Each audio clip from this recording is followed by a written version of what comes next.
바뀔 수 있는 시간이 오늘이었으면 좋겠습니다. 이 매 시간이 하나님께 온전히 드려질 수 있도록 하여 주옵시고 하나님의 기쁨이 될 수 있는 시간이 되게 하여 주시옵소서. 오늘도 주님 앞에 나왔습니다. 신실함과 진실함으로 나아가는 시간 되게 하여 주옵시고 주님을 경험하는 소중하고 귀한 날이 되게 하여 주시옵소서. 감사합니다. 고마우신 예수님 이름으로 기도드렸습니다. 오늘 말씀은 사도행전 19장 말씀 같이 봅니다. 사도행전 19장 8절에서 12절까지. 사도행전 19장 8절에서 12절까지 있는 말씀 우리 같이 한 목소리로 천천히 읽도록 하겠습니다. 바울이 회당에 들어가 석 달 동안 담대히 하나님의 나라에 관하여 강론하며 권면하되 어떤 사람들은 마음이 굳어 순종하지 않고 무리 앞에서 이 도를 비방하거늘 바울이 그들을 떠나 제자들을 따로 세우고 두란노 서원에서 날마다 강론하니라. 2해 동안 이같이 하니 아시아에 사는 유대인이나 엘라인이나 다 주의 말씀을 듣더라. 하나님이 바울의 손으로 놀라운 능력을 행하게 하시니 심지어 사람들이 바울의 몸에서 손수건이나 앞치마를 가져다가 병든 사람에게 얹으면 그 병이 떠나고 악귀도 나가더라. 아멘. 아멘. 12절에 보니까 바울의 몸에서 손수건이나 앞치마를 가져다가 라는 표현이 나오잖아요. 손수건이 뭐고 앞치마가 뭘까요? 왜 남자가 앞치마를 하고 있었을까요? 혹시 생각해 본 적 있으신가요? 이제 보통 이 본문 보면서 이제 치유, 신유의 이적을 얘기할 때 요런 얘기 많이 하고, 제가 아는 목사님 한 분도 사실은 성경에 있는 모든 말씀대로 그 능력을 체험하기 위해서 본인이 가진 손수건으로 이렇게 역사하시는 분도 본 적도 있어요. 사실은 언제였나 90 몇 년도니까 한참 옛날인데 그 집회에 갔더니 그분은 손수건 들고 집회하시더라고요. 그래서 손수건 집회라고 얘기를 하시던데, 그래서 손수건 이렇게 얹어서 하는데 이 손수건은 우리가 쓰는 그 손수건을 얘기하는 게 아니라 아랍 사람들이 쓰는 터번이라고 아시죠? 머리에 이렇게 두르고 했던 거. 그걸 왜 하는지 혹시 아시죠? 햇볕이 너무 뜨거우니까 그 머리를 직접 쐬지 않고 머리를 보호하고 땀을 흡수시키기 위해서 터번처럼 이렇게 쓰는데 그걸 손수건이라고 불렀습니다. 그래서 그게 손수건이고, 앞치마는 주방에 쓰는 앞치마를 얘기하는 게 아니고요. 사도 바울이 복음을 전하는 일 외에 다른 일을 좀 했잖아요. 그게 뭐죠? 장막 만드는 일, 그렇잖아요. 천막 짓는 일을 했잖아요. 그때 쓰는 목수들, 요즘 이제 뭐 바리스타나 이런 사람들 아주 예쁜 앞치마 많이들 하는데 목수들이 하는 앞치마를 얘기합니다. 근데 이거를 어떻게 가져갔을까요, 사람들이? 이게 또 재밌는 건데, 오전 11시에서 4시까지가 당시 이 에베소라는 동네 휴식 시간이었대요. 너무 이제 햇볕이 강렬하고 뜨거우니까 사람들이 보통 이제 열대지방, 이제 더운 지방이나 스리랑카나 캄보디아를 가보신 분들도 알겠지만 오전 이른 새벽에 일을 하고 이제 게을러서 또 그때도 일 안 하는 사람들이 있고요. 그래서 보면 아직도 여전히 죄송해요, 가난한 나라라고 여겨지는 나라들 보면 내내 그냥 집 앞에 앉아 있잖아요. 예, 선선해서 앉아 있고 더워서 앉아 있고 그러다 보면 이제 집에 저녁에 들어가서 자고 맨날 그 일이 반복되는 사람들인데, 좀 부지런한 사람들은 아침에 좀 선선한 때 일을 하고 저녁에 해질녘에 일을 하는, 보통 이제 이러한 일과들을 보통 갖고 있었는데, 그래서 오전 11시부터 오후 4시까지는 사람들의 휴식 시간이었답니다. 그래서 그 시간마다 사람들이 뭐 할까요? 뭐 특별히 할 게 없으니까 뭐 좀 많이 좀 안 좋은 상황이 돼 있는 데는 뭐 타락해서 아편도 하기도 하고 뭐 술 담배라고 도박도 하기도 하지만 그 시간에 서로 대화하고 유흥을 즐기는 시간을 갖는 거죠. 좀 무리하지 않고 선선한 그늘에 앉아서 서로 대화하는 시간들을 가졌는데, 그 시간에 공간을 내줬던 집이 있는데 그 집의 주인의 이름이 두란노입니다. 이게 두란노 서원이라고 그래서 우리가 출판사가 하나 있어서 두란노 서원이 어떤 지역의 이름으로 하는데 지역의 이름은 아니고요. 당대에 이제 알려진 바로는 그 철학자라는 말도 있고요. 달리 알려진 말로 가장 이제 정설로 여겨지는 게 당시에 왕실에 있는 왕실의 의사 중에 하나가 두란노라는 이름을 가진 사람이 있었음이 유적에서 밝혀졌답니다. 그래서 그 유적 가운데 이 두란노가 머물던 집터, 그래서 그 집터에 지금처럼 이게 넓은 광장처럼 이런 개념은 아니고 그냥 이렇게 집 마당이죠. 집 마당을 개방을 해줬던 거예요. 그래서 오전 이제 쉬는 시간이 되면 보통 제가 예전에 뉴질랜드 갔더니 그런 일을 하더라고요. 이게 집주인이 한 달에 한 번씩인가 이렇게 파티를 열어주더라고요. 노무자들을 위해서. 그때 저도 이제 아르바이트를 뭐 사갔다는 거 뭐 이런 걸 좀 했었는데, 그래서 위로해 준다고 그 사람들은 뭐였어? 이제 뭐 술도 좀 마시게 하고 고기 좀 줘서 이렇게 즐기게끔 하는 그런 마당 잔치가 벌리는 자리가 바로 두란노 서원이었던 겁니다. 이게 사실은 쉴만한 공터라는 이름이 원래는 그 서원이라는 자리예요. 근데 이 서원이라는 자리가 그러다 보니까 사람들이 모이게 됐고, 사람들이 모여서 하는 일들이 그냥 수다 떨고 얘기하고, 그러다 보니까 좀 현자들이 와서 좋은 이야기도 하게 되는, 그러다 보니 자연스럽게 야외 학당 같은 개념으로 변하게 된 장소. 이게 굉장히 긍정적인 장소가 된 거죠.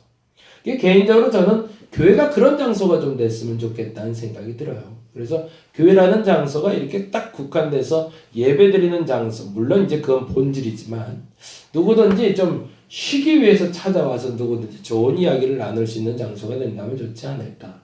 그래서 이 두란노 서원이 에베소에서 3년 동안 사도 바울이 복음을 전하는데 아주 탁월한 도구가 된 장소가 됩니다. 근데 아까 말씀드린 대로 왜 앞치마하고 손수건을 소위 말해서 가져가게 도난당했을까라는 거예요. 그건 지금 설명드린 대로 이해를 하시면 훨씬 더 쉬워지는데, 아까 말씀드린 대로 그들의 일하는 시간은 언제죠? 오전 11시 전까지, 그리고 오후 4시 이후. 그러면 11시부터 4시까지 일할 때의 복장이 좀 풀어지겠죠. 일할 때는 앞치마도 해야 되고 일할 때는 터번도 하고 해야 되지만, 이제 일과가 끝났으니까 잠시 터번도 내려놓고 앞치마도 벗어놓고, 그리고 지금 우리가 알듯이 상상을 어떻게 하셨는지 모르지만 두란노 서원에서 사도 바울이 강연을 할 때는 이렇게 딱 앞에 서서 이렇게 거창하게 막 이렇게 연설하듯이 이게 아니라 그냥 두런두런 앉아서 얘기하는 그런 공간이었던 거죠. 그러니까 이제 옆에도 이제 놨던 건데, 회당에서는 예배 형식이죠. 말 그대로 그들의 예배 형식으로 예배를 드렸기 때문에 회당만의 그 문화적인 어떤 틀 내에서 말씀을 전했다가 한 3개월 정도 그 말씀을 전하다가 사실은 쫓겨나듯이, 근데 거기에 참 재미난 표현이 나오네요. 이 표현을 한번 보고 넘어갈까요? 19장 9절 말씀입니다. 9절 말씀 같이 한번 읽어볼까요? 어떤 사람들은 마음이 굳어 순종하지 않고 무리 앞에서 이 돌을 비방하거늘 이라고 되어 있어요. 근데 재미난 건 지난주에 말씀을 들으신 분들은 알겠지만 누군가가 그 갈료라는 총독이 선포를 해줬거든요. 덤비지 말라고, 싸우지 말라고. 그러다 보니까 비방은 하되 대적은 못하는 거예요. 말싸움은 붙을 수 있지만 그 말싸움 때문에 사도 바울을 해코지 못하는 회당 문화가 만들어진 거죠. 이게 3개월 정도 하다가 사도 바울이 에라 여기서 싸우니? 어떤 표현이 그러더라고요. 하나님 나라에 대해서 개념을 잡고 설명하는 데 시간을 쓰기보다는 오히려 하나님 나라에 들어온 사람들이 얼마나 더 풍요로운 삶을 살게 하기 위해서 말씀 전하는 데 더 시간을 쓰겠다는 얘기를 한 적이 있는데, 굳이 대적하는 사람들에게 변명하게 하고 변호하게 해서 하나님 말씀을 어떻게든 믿게 하는데 시간 쓰기보다 이미 믿은 사람에게 더 신실하게 믿을 수 있도록 시간을 주기 위해서 아예 빠져나와 버리는 겁니다. 그래서 회당 안에서 복음을 받아들인 사람들을 데리고 두란노에 가서 두런두런 앉아서 그 제자들하고 얘기를 시작을 한 게 사도 바울의 복음 전하는 과정이었던 거예요. 근데 그게 3년 동안. 그리고 회당에서는 일주일에 한 번씩 모였지만 이제는 두란노에선 일과가 마치곤 항상 모이는, 그래서 매일 3년 동안 복음을 전하게 되는. 그래서 더워서 터번도 놔두고 앞치마도 놔두면 사람들은 자꾸 집어가는 거예요. 왜 집어갔을까? 그게 사도 바울의 복음을 전하면서 다양한 얘기를 했겠죠. 자기가 눈 멀었던 얘기도 했었을 거고요. 분명 그건 간증이니까. 그리고 사도 바울이나 그리고 베드로나 사도들 그리고 심지어 예수께서 사역하시다가 이적이 나타났던 이야기들도 종종 했겠죠. 그런데 당시에 이 무속신앙과 결합이 되어버렸던 겁니다. 어저께 필리핀에서 사역하시던 한 목사님 이야기를 잠깐 들었는데 필리핀에 한 300년 정도가 이제 개신교가 들어간 지 되다 보니까 개신교의 문화가 천주교의 문화가 약간 토착화돼 버렸대요. 근데 이게 굉장히 건강하게 잘 이식이 된 게 아니라 이상한 문화하고 좀 섞여서 이게 기독교인지 이게 무당 종교인지 모르게 왔다 갔다 하게 됐다고 그러네. 제가 선교제 사역은 잘 모르지만 그래서 필리핀의 복음 전하는 게 오히려 좀 더 애매해져 버렸대요. 마치 불교가 무당하고 이렇게 연결이 돼서 그 무당 있는 데 가면 뭐 불교 부처님도 앉아 있는 것처럼 뭐 그런 문화가 돼 있나 봐요. 이게 사도 바울이 복음을 전하는 걸 보면서도 사람들도 그런 생각이 드는 거예요. 이게 일간 다른 토착 종교하고 비슷한. 그래서 그 말씀을 전하는 사람이 뭔가 좀 특별한 게 있어 보니까 그걸 훔쳐가서 자기 몸에 얹었던 거예요. 이게 사도 바울이 얹어줬다는 게 아니라 그렇잖아요. 일하던 앞치마하고 일하던 손수건을 왜 아픈 사람한테 이렇게 얹어요? 그거는 사도 바울이 한 일이 아니라는 거죠. 근데 이상한 일이 벌어지는 거죠. 그렇게 말씀을 듣고 그걸 훔쳐가서 아픈 사람들 머리 위에도 얹거나 몸에도 얹었더니 그 병이 낫기 시작하는 거예요. 그래서 그 일에 대한 기록이 남아있는 게 아까 그 기록이었던 겁니다. 이제 다시 한번 좀 정리를 할게요. 에베소라는 곳을 사실은 사도 바울이 스쳐 지나가면서 머물렀던 장소였습니다. 근데 사도 바울이 알게 됐어요. 내 사역의 기준은 이제부터 내가 주도하는 것이 아니라 누가 주도하신다? 성령께서 주도하실 것이다. 그 믿음과 그 신뢰를 가지고 출발한 첫 번째 장소가 다시 에베소였던 겁니다. 그게 3차 선교 여행의 출발지가 되었던 장소고 1차 선교 여행 때는 바나바와 함께 했다면 2차 선교 여행 때는 성령의 주도하심을 배운 자리였다면 이제 3차는 말 그대로 성령께서 앞서시고 거기에 따라가는 사도 바울을 만나게 되는 장면입니다. 그러다 보니 이제부터 사도 바울에 대해서 비방은 하되 대적하는 사람을 없게 만들어 주셨고 사도 바울은 회당뿐만 아니라 어디서든 그 어디나 하늘나라를 말할 수 있는 사람으로 스스로 변해가고 있음을 깨닫게 되었던 겁니다. 저와 여러분이 그랬으면 좋겠습니다. 그 어디나 하늘나라 외치잖아요. 우리가 그 어디나 하늘나라가 되었으면 좋겠다고. 근데 그게 한순간에 되는 게 아니라는 얘기입니다. 그렇게 살기를 원하는 소망을 갖는 것도 중요하지만 그러기 위해서 과정이 있다는 거예요. 좌충우돌해서 내가 앞서기도 하고 하나님이 앞서기도 하고. 근데 어제 말씀드린 것처럼 항상 내가 앞섰을 때 일이 안 되기를 여러분이 기도했으면 좋겠습니다. 원래 그게 정상이잖아요. 하나님이 앞서지 않았을 때 잘 되면 그건 늘 문제가 됩니다. 그래서 그게 꼭 문제가 돼서 내게는 약점이 되거나 잘 되는 것 같이 보여도 그것이 오히려 나중에 계기가 돼서 하나님을 멀리하게 되는 계기가 되거든요. 저는 그렇게까지도 얘기를 좀 하고 싶은데 하나님 없이 돈을 잘 벌거나 하나님 없이 건강해지거나 하나님 없이 행복해지지 않았으면 좋겠다.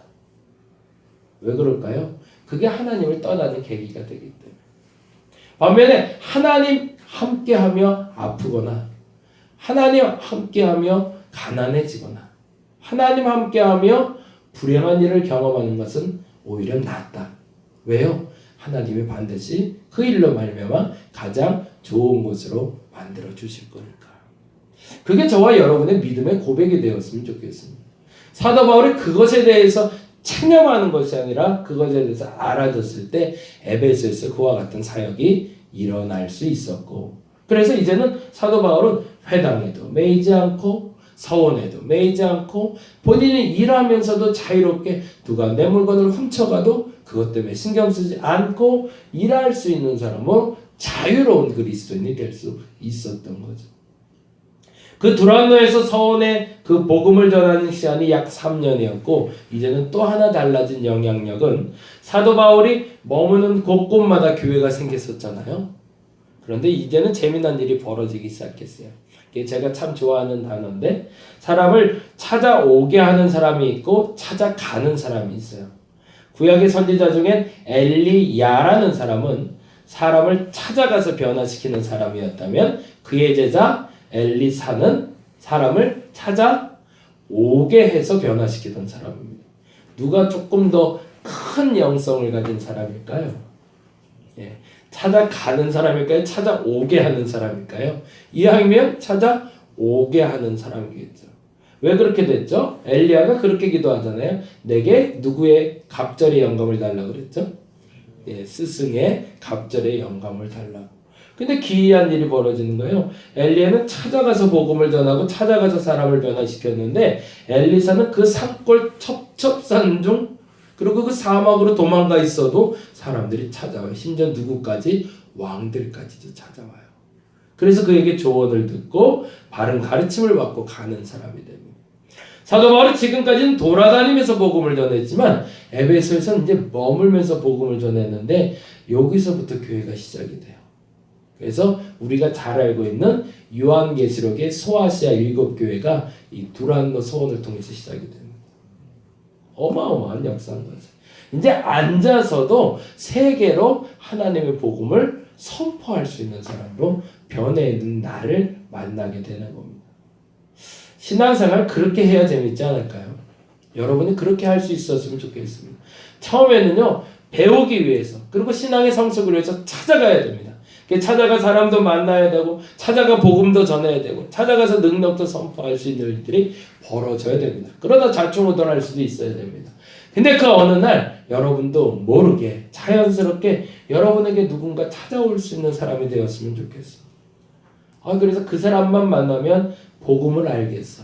그 사람만 만나면 회복이 돼. 심지어는 그런 일은 가급적이면 안 했으면 좋겠지만 내 물건 훔쳐가서 병이 낫는 일들도 벌어지고요.